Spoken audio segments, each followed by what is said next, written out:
Good morning, teacher. My name is Mateo Asitimbay.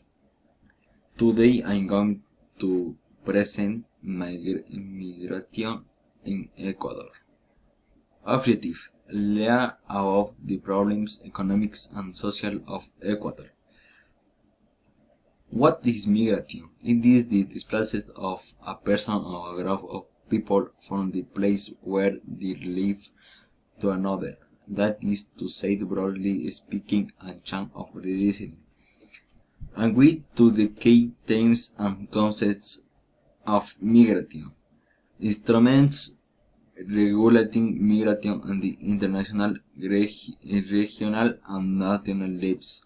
Reports and resolution revolving around Southeast migrants, risks, humanitarian assistance, development, security and the policy. Social and economic problems in Ecuador. Social crime, prostitution, the violations, the assaults, the murders, the crimes. Economic unemployment, poverty.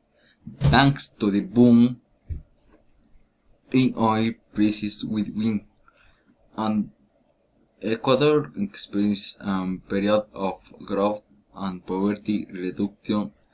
Nevertheless, decline in oil prices revealed the country's lack of macroeconomic cruising and limited private investment.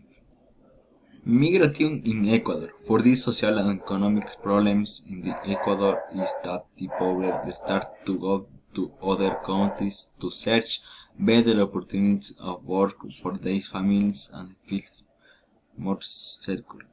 Marking the behind of an unprecedented migration trend with the number of Ecuadorian immigrants increasing significantly, in particularly to the US and Spain.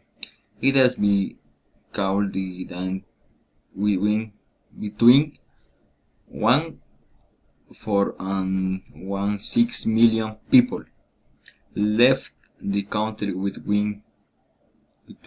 Conclusions. In Ecuador there are not the same opportunities that other countries, and this obliged to the Ecuadorian to migrate and leave the sum of the six families.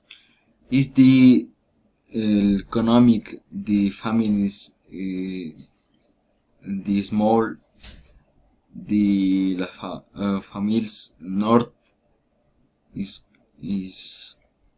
behind the economic. Thanks.